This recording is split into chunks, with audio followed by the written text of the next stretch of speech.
I guess from a support perspective, one of the biggest questions we get is how do I work around a bug that exists, or how do I get access to underlying features of the operating system that isn't necessarily in Marmalade.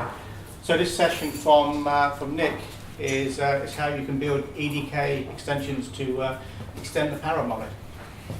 Thanks.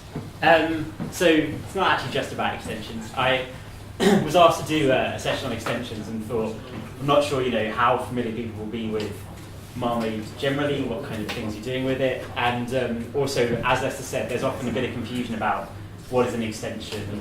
If I want to bring, people tend to think I want to bring my content or expose my API or my bit of feature set on Marmalade, how do I do it? So there's kind of different ways to approach that, whether it's kind of middleware level or very low level, and also, because extensions are sort of a newer feature of Marmalade, and we don't support it on every platform, there's things you've got to think about in terms of, can I support X, Y, and Z at the moment? If I can't, then how do I get those Marmalade guys to allow me to support it? So what I thought I'd do is basically just do a kind of general run through of extending Marmalade, what your options are, and this is going to be a bit dull compared to the previous presentation. So I'm going to pull up some code and show you how to use our GitHub repository and how projects, what they look like in a sort of text file manner, show a bit about how the build chain works. I've brought a Mac along, so I'm going to use the Mac for a little bit if that extension adapter works. So I thought I'd start off with basically Marmalade middleware rather than extensions. So when we saw the kind of Marmalade software stack earlier, you've got the C++ world where you're just building your app and it's sitting on top of our abstraction stuff. You're not touching any platform code or anything like that. A lot of middleware is provided like this, so there'll be companies who have some existing C++ stuff. They just want to get onto as many places as possible, and we're a good distribution for them, so people can integrate them into their apps. Sometimes people will have their own kind of platform-specific versions, and then they'll bring out a C++ Marmalade version because it's easier for them. So basically how those work is, in Marmalade you have an MKB project, which is basically a text file that says, here are my files, here are my assets, this is how I want to condition it specifically for iPhone, so here are some iPhone icons, for example, that kind of thing.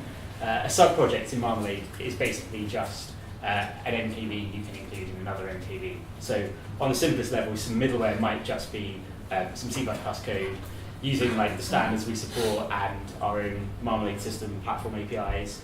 You can include it as source code or libraries. And we have a thing called mdev for putting them down. So I'm kind of interested, has anyone ever used mdev knowingly in a Marmalade project? So, one person, brilliant. So basically, I'll have one little slide in a bit to talk about it. It's basically kind of like a repository system where you can upload sub-projects and middleware, and then people's apps can just include them and pull them straight down from the web in a kind of Linux repository kind of style. Basically get them from, so we have a GitHub repository on the website where we upload stuff, people make stuff and upload it themselves. Some of the things we include in the SDK, not as source at the moment, we'll have the source versions up there because we figured, why not? More and more we want to concentrate on, there's the core platform abstraction stuff, and stuff on top of that, it's really helpful to be able to edit it and do what you want with it. So we're putting more and more open source stuff up there. Just to kind of recap, so the bit in the black lines is your C++ app world where middleware gets compiled into, and the Marmalade system is the abstraction bit below. So a basic sub-project, I'm just going to grab something from GitHub. I hope I can get on the network. I'm going to go with game SWF. So this is like a Flash action script renderer. It's quite old. It's basically kind of a non-official but legal Flash renderer that gets used in lots of things. For example, it's been used in some pretty high-end games I know of with Marmalade to do some nice kind of comic book style front ends. So I'm going to go download that from GitHub, or if I can't get online, I've got a ready-made version. This version is just source code, so it's basically an MKF. It's got some C++ files, some other stuff like that in it. Let's go back one.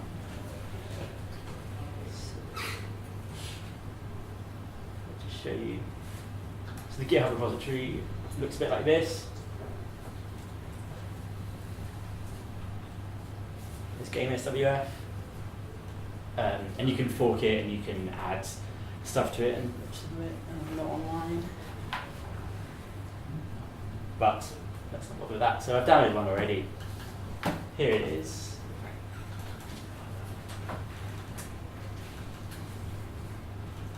So this has come with a little demo. So this is your regular Marmalade project. If I was to open this up, got some pretty straightforward things. So compiling options, include paths, the file, the source for the demos. It's very minimal. This thing here, package. This is for MDev. So when I talk about MDev, basically you'll see what I mean. Basically, that's saying there's an MDev package called zlib. And then this is how you include a bit of middleware. So you just go sub-projects and list them. So zlib is one of these MDev ones. Game SWF is the one we're looking at here. And that is just saying, it checks in like local folders, so anything with the same name, anything on your include path, looks for an MKF like that. And this has just got some libraries it uses, some options, some compilers, some source code even, and then somewhere way down the bottom it's probably got its own sub-projects, so it includes zlib itself already. And because that's source, you don't need to build anything, so you would just build your game like this. So on Windows, I've got it set up to use Visual Studio 10, I think. So you could pass this through the command line. You can pick different compilers if you want to. And this is your kind of Visual Studio dev environment. So there's the sub-projects in there. And I can build that for desktop or ARM or MIPS. I've got RBCT installed in here, I think. So it's pretty straightforward, simple Marmalade project there. I'm just going to switch back to slides. Is it MDev that prevents you from working with your project if you can't download the latest zlib? So what MDev does is basically download it to some kind of third-party packages location on your Marmalade installation. So whatever the default Yeah. project file does, it checks every time. So it checks if it's there already, and if it's there already, it doesn't download it No. again. We have done some work to improve that, I know, in this version. It connects to a server Yeah, which I think is every what... time you start up Visual Studio. Yeah, so I think this is what James may have mentioned earlier in some MDev improvements. Because I've never worked on MDev, I don't know what the source is like, but I found that incredibly annoying, especially if you're doing a demo and you're out somewhere and there's no internet connection and so on. And I know that's basically been fixed. It's also a bit scary that it could potentially do an auto-update when you try to build a submission build. Yeah. Yeah. So I know basically a lot of that stuff has been fixed and improved. And if there's things that you do or don't like about how it works and want to improve, then you should just send us a line and Just don't shout a little update bit. anything without it specifically asking for it. Yeah. Be reasonable. I know it's got a versioning system now, so it can, but I don't actually know how that works. So, but certainly you can pick like specific versions by number. So that's very basic sub-project. A library version basically just be the same thing, but instead of having source code, you have some libraries in, and you probably have a project to build the library yourself. So the reason I put you typically need source access is I think a lot of people come into the Marmalade world working on one specific thing where they think like, oh, I just grab a library from wherever and it'll work. And we support like a very straightforward cross-platform set of APIs, and, C libraries and so on. But your typical library that you would just grab from somewhere online is usually built in a very specific way. And the same applies for extensions. People think like, I've got an iPhone library, I'll just drop that straight in. And for extensions, that will work more often than it will for a bit of middleware. But basically, ideally, you want to get some source code and compile it for Marmalade as a project. You might be able to get something that just works, but it's just kind of, I think people aren't thinking in a kind of cross-platform way where they're like, I've got this toolchain, I've got this standard set of APIs I can use, and you might have to update your project because it'll turn out whoever wrote the library originally used a lot of bizarre defines and things that aren't really meant to be used in the way they're used and so on. So you'll get errors where it's saying like Mac OS isn't defined and all that kind of stuff. So there is a bit of work basically to make libraries compile for Marmalade and to include them, and it's just something to sort of think about in terms of, what is a library and how am I going to include it in my project. So assuming you've got source code to build your library from, you'd have an MKF project just like the one we saw a minute ago that would include those libraries. This can include all the different versions. So basically you have a libraries folder and it will have like debug and release ones, ARM ones, and MIPS ones, and so on. When you're using a project and just including the library, you don't need to worry about that stuff. If you're building for ARM, it'll pull in the ARM ones and so on. So the MKV system kind of takes care of all of that for you. And then the public MKF will have like the headers and the libraries. And to build the library, you just do option lib, so it's kind of like an output type. And then your application stuff being living. So an example I thought I'd pull up really quickly is Schoolloop. So Schoolloop is online high scores, achievements, kind of casual social gaming platform. And there's a Marmalade version. So for this, you just go to their website and go to their SDK section, pick the Marmalade version, and it just comes as an MKF. So this is your project. And inside it's just got, that's where the libraries are, that's where the header files are. It uses HTTP. It's pretty minimal. And then your header files that you would get the APIs from. There should be some docs in here. I'll probably copy this one somewhere. And then the libraries, so when you make an ARM deployment to go on any phone, it'll pull the libraries out of there to debug in the release version. x86 for desktop, and so on. So that hopefully is pretty simple. So MDev, we kind of talked about this, about as much as I know of it anyway. But basically it allows sub-projects to be archived and downloaded automatically. So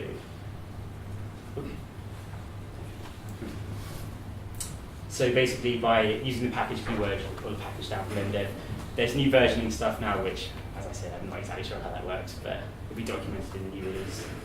MDev tools search the repositories, so on Mac and on Windows, there's basically a list somewhere that just lists all the repositories. So it's kind of like, how you would work on a Linux machine, putting down apps and so on. And the standard one that gets included is that one. I don't have an internet connection, so I won't be able to show you that. But if I clicked on that, it would open up basically a list of things like libjpeg and so on, and they're all revised, like from Marmalade, I think like 4 through to 6.1 now. So that's basically libraries. Any questions on any of that? I think it's pretty straightforward. We tried to make it so that it's not kind of rocket science to extend and package stuff up into your code. Yeah. What would it do with like Windows Azure load balancing commands or something like that? Does it would it know anything about them, or? I'm not sure. Like the Azure cloud interface, would it be able to do anything with that, or? So stuff like that is going to be something that you would work on at like an extension level. Oh, right, okay. So in terms of your libraries, literally all you've got access to is the kind of C++ standard libraries, POSIX, and whatever else Marmalade includes for you. And that will include some under the hood stuff that we expose through our like S3 interface. Yeah, something like Windows 8. Yeah, so when Windows 8 rolls out, some of that kind of stuff might be things that we would include in there. But the extension kit I'm going to talk about now might be sort of what you'd want to look into to expose that kind of tech.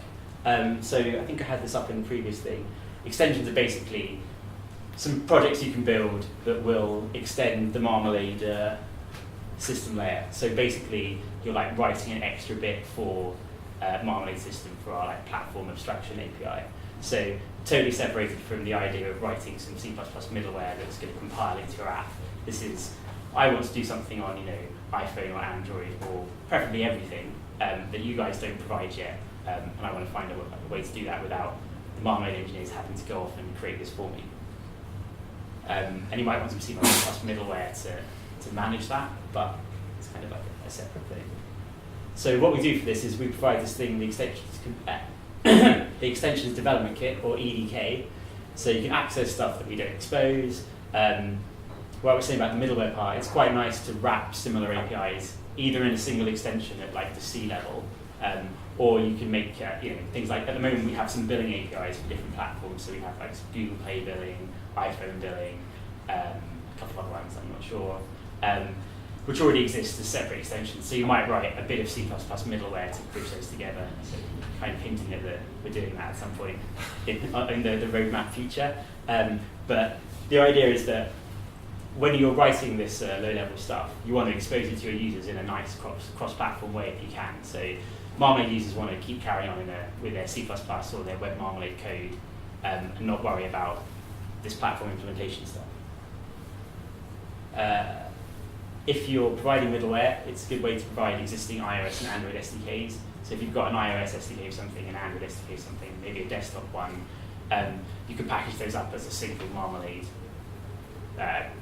product that people can download as an SDK, sub-project it into their Marmalade projects and just use it. Currently we support iOS, Android, Windows, and Mac, and we're planning to roll it out to other platforms. So the one kind of thing to bear in mind with extensions is for platforms like, at the moment, the battery platforms and the smart TVs and so on, they're not supported by the EDK, but we can still provide extension type stuff officially, by just adding it into the loaders, but we would prefer to support that across platforms. So there's kind of ongoing work to extend extensions beyond those four. So basically how the extensions kit works is you get an S4E file. This is what powers your extension. It's basically a header. You write your API with a few little sort of a few little kind of syntax bits about how it's going to work. It's all kind of built into a system. So on Windows, you would just right click on that file and do like build me an extension. At which point, so if you built an iPhone extension from it, it would give you an MKB, like a normal Marmalade project file, but for iPhone. And then it will also do an Android one, or a Windows one, or a Mac one. And then from this point here, it kind of diverges from your normal Marmalade usage. So normally on Marmalade, you're using a single tool chain, you're using Visual Studio or Xcode as like your IDE, but it's all being built the same to create this one binary under the hood. At this point with extensions, you're using like the native tool chain. So if you want to build an iPhone extension, you have to use a Mac and the iOS SDK, but you can put in any iPhone libraries you want. You can do whatever you want with it to build your iPhone extension library. Same with Android. So on iPhone you code in Objective-C if you want. On Android you can use Java. On Windows you could use Windows APIs and so on. So that's the point where if you're doing Windows API and you wanted to put in some Metro stuff that isn't used out of the box in Marmalade when we eventually support that, then you could just write that straight into there. As usual, like when I double-clicked on the MKB to open Marmalade project, in this case it'll open up the relevant kind of project, so you can use Eclipse to build your Android ones. Uses the native toolchain, as I said, to build it to a library, and then you basically run it with a package, which is all those libraries for all the platforms you've built for. So from a user's point of view, they would just go sub-project, the name of that Marmalade extension library, and then it'll call through the Android bit or the iPhone bit or whatever. And the deploy tool takes care of all of the how that gets packaged into the app and so on. So from a user's point of view, they would go, oh, these guys have provided a Marmalade extension for their billing API across Windows, iPhone, and Android. They would download that. They would get a sub-project out of it. They would go sub-project the billing API. They would build. They wouldn't see anything unusual happening. They'd be coding in C++ as normal. And then at the end, they'd hit deploy and it would package up all the libraries for them. So it's designed to be totally transparent to end users. It's the people that are building extensions you need to think about. Right, I'm working for Mac now. I'm working on Android now. How do I code differently? How do I want to package this up to be a nice, useful interface for my users? Any questions about any of that? No, maybe not.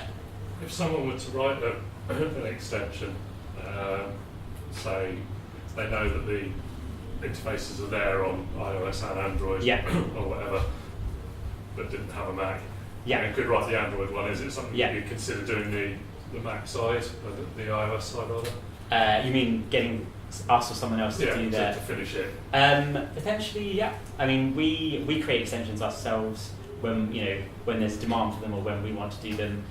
We give the EDK out so that people can create them. We do a lot of work with partners. So we have a kind of partner program where both for the C++ middleware and for the extension side, where we go, people say, oh, we want to have a Marmalade plugin, and we say, oh, we want your stuff on Marmalade, and who does the work? It's going to depend on demand and so on. At the moment, you have to use a Mac to build iOS ones, for example. I mean, that may not be true forever. So Probably will be. probably legally true forever. But you know, yeah, I mean, it's worth thinking about. I mean, you can, for example, you can host buy Mac server time to build remotely. That's pretty legal now in the iOS world. On a virtual machine. Yeah, I saw a hosting thing the other day. So, I mean, that's an option. But yeah, if you've got something interesting you want to bring to Marmalade, just contact us through the website, through the Partners Program links, and tell us how you're doing it. Speculative. If anybody else has, then yeah, we're always interested in integrating new tech, giving new stuff to users, and providing more value all around. So I'm just going to do a really quick extension walkthrough to show you kind of what it means in practice. We'll have an S4E file to generate stuff. That's all pretty straightforward. So what I did was I pulled down this thing, iCloud. So this is just a little, from GitHub, it's kind of an extension to do some iCloud implementation. What they've done here, and how clear this is so this is your S4E file here. And actually, what would be easier to start with is if I just copy paste this.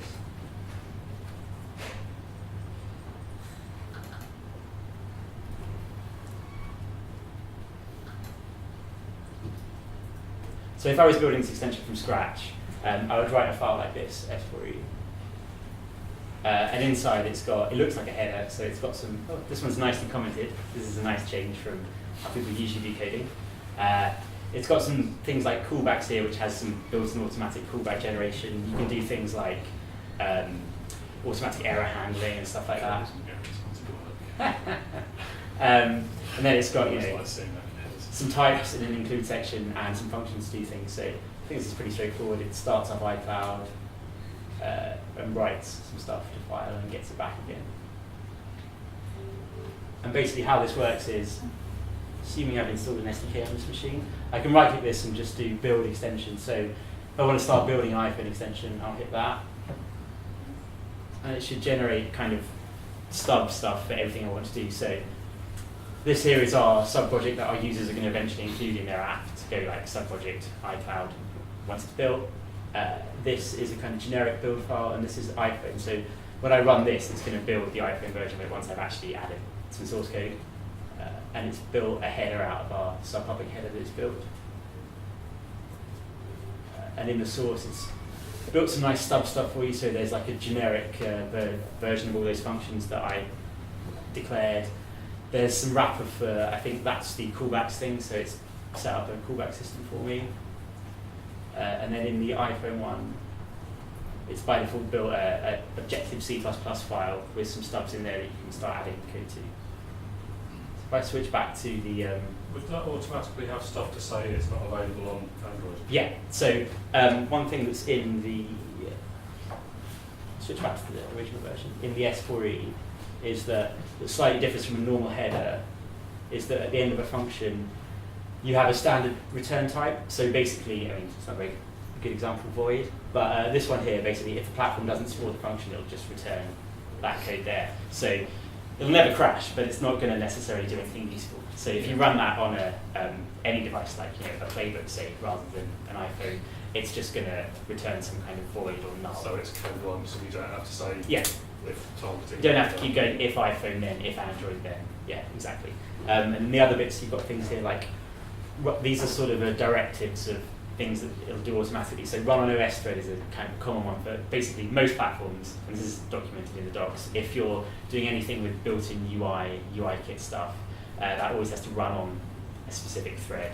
So that just makes sure that that gets marshaled through the right thread so that stuff works, basically. So there's a few kind of helpful things like that to save you having to, in your code, switch between threads and nasty stuff like that. I thought I'd have a quick look at the Windows version. So to get this, I would have just right-clicked this and gone build Windows extension. I wrote the code, imagine I did that, and then if you double-click on this, so the Windows one will build on Windows. You get a project as usual. If I open it up, you'll see that's the extension, its source and so on. That's the project for building it, and this will have, so I can build a Windows debugger release library out of it, basically. On iPhone, for example, so if I'm going to try just switching to this. which may or may not work. Yeah, no, you can't rebuild it without losing it. You can rebuild it. Yes, okay. So this is the same project downloaded. Touch those files.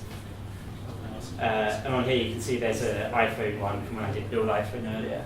And so if I was a Mac developer used to building iOS stuff, I can open this up, build you an Xcode project. I can just hit run to build the libraries. And you can use the normal debugging tools to do Xcode. So this is basically like just having an actual normal iOS project that's got a library as its output type. And just to show the libraries that get built, so you've got a folder here, so there's the iPhone version, there's the Windows version. If I made an Android version, I'd have an Android folder, and so on all the way down.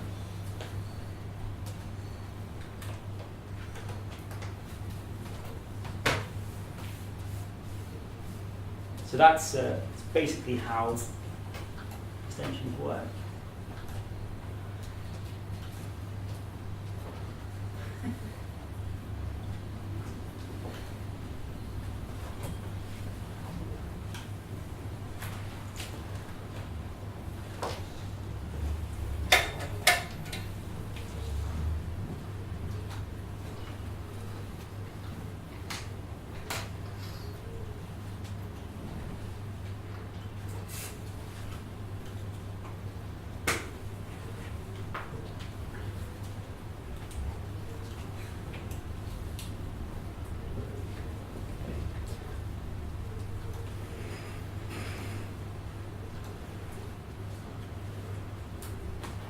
So, any questions about any of that? Yeah. Once you've initially built your extension and Yeah. generated all that code, what's the recommended way to add additional functions? Right. So you can basically, there's no kind of like, Because you know, obviously it won't touch certain files because you've added code in those files. yeah. So when you first right click and go like, generate automatic source, it'll build the source for you. There's no built-in that I'm aware of functionality for like add more stuff to that feature. When you start writing an extension, you don't know the exact What the thing's going to be in it, yeah. And to be honest, that would be a pretty easy thing to improve. There's another one actually. The S4E file parsing is a bit fragile. There's things you can do that'll generate broken code very easily. If you declare a function with void parameters, that was one. There's a thread on the forum somewhere. Okay, well, I'll look that up this. Yeah, so, I mean, that parsing, because it's parsing basically what looks like a header, it's not parsing some kind of nicely formatted XML type file. And as you were saying earlier about, input formats and stuff, that might be one that would be nice to switch to, like some XML or something. It's nice because it's easy to use because it looks like a header. But yeah, as you said, there's kind of fragility from the fact that you can introduce. It's the adding additional functions that can get a bit confusing because you're not sure which bits it's generated, where you need to fill in the gaps. Yeah. One thing to note in the S4E files, basically, as you add things in order, it'll the way that eventually kind of becomes a part of the loader, you get these kind of basically stubs that are all in a specific order, so you can't switch those about. So as you add new things on the end, they'll basically the position will be on the end of the existing code. There's like a directive basically to switch the order of them around. So if you were like hacking your code around and didn't realize you move things about, you could. I mean, you can do that basically for backwards compatibility, so that something that's already using that code can be deployed again without recompiling. But if you recompiled your app, it wouldn't matter anyway. I think that's pretty much it. I was going to do a few little tips and stuff. Basically, those options like run on main thread and callbacks and stuff are pretty handy. And if there's anything people would like to see, going into that, stop you having to write the same code over and over again, then we're happy to add that kind of stuff. There's some specific APIs for loader internals. So taking some existing Android code, say, and making it run as a Marmalade extension is pretty straightforward. The things that get people are things like when they want to integrate UI stuff into like the core app and have it play nicely with other UI stuff that other people have integrated into the core app and so on. There's some straightforward things like give me the main window, tell me what version I'm running of Android, that kind of stuff. But you might want to go a bit deeper than that. So you can basically just in Android grab the main class and then just access it in any way you want. So you've got a pretty good opportunity to hack around as much as you want with that, for better or worse. And same on iPhone, you can basically get hooked to the application and start overwriting stuff. We try to document how, what our stuff is doing, and that's how you should be interacting with it. But it's something we definitely want to improve to give people like easier ways of just, throwing in some UI without having to know how a view hierarchy works and so on. I apologise in advance for being utterly evil, but could you wrap an entire Android application as an extension and get it to run on iOS and other platforms? I don't, well, not as it stands. There's a lot of things that you can do that you wouldn't be allowed to do, I would say, in terms of getting that stuff to run. So there's some docs for that, obviously, but as I said, we'd like to do a bit of work to get more into those. And then another thing to bear in mind, so iOS, our whole sort of deploy chain for iOS is a bit different to other platforms. It's basically to keep it legal and comply with what an app is meant to be to get onto the App Store. So one thing to notice is that iOS extensions are basically static libraries, and when you deploy an iOS extension, it actually gets compiled into your app in a slightly different way. So normally we have a loader and we have your Signal app binary, and they're kind of mushed together in some magical way. And that's true on all the platforms for an app. Once you start using extensions on iPhone, it's a slightly different version of the loader. It's basically a static library that gets relinked at deploy time. So it won't actually change how any of the code runs. It'll still be exactly the same binary running, but it's just something to bear in mind that it's actually working in a slightly different way. It gives you a little kind of nice thing that basically you can link in any old iPhone library at the end if you want. So there's some part of how the extensions work is they set up some deployment options to make the extension library get linked in, and you can actually take like third-party libraries and just link them in at the end there for better or worse. So yeah. Is there a way to put those additional libraries to the project using only the extension MKF5? Because this needs to be added to the project MKF5. So that's in the MKF for the extension project. Oh. So once you've built your basic extension project, you can start including the libraries. And you don't have to put those libraries in the MPV? No, not for the application. So when you build a library, it'll generate this bit automatically, and the my extension bit will be the library for your extension, and then the rest is like whatever you want to do with them. And I think that's me done. So any questions about any of that? Yeah? Yeah, related to the Android EDK. Actually, I just worked with that yesterday, and there's 2 Java classes for which I couldn't find documentation. I'm not sure if you mentioned something about that, but I was able to find somebody put like a source code for those online. Yeah, so you found out what they were from that. The other class, I forgot the name. One was Loader API, and the other one was something else. Maybe S3 something, I'm not sure. I don't remember, but I decompiled it in the end to just figure out what it does. Yeah, so that's the nice thing with Java, that you can just pull the information out of it. Those things should be a bit better documented, basically. The reason it's like that is because they're parts of the loader that were never originally intended to be public, and then we decided, let's build extensions, let's let people do new and exciting things with it. But some of that stuff isn't well documented. With Java, as you said, it's kind of nice, it documents itself. But yeah, so I mean, things like that, there's work going on to make that documentation better, and just, make a little complaint, tell us what you'd like to see, and we can tell you. Okay? Right, thanks very much again.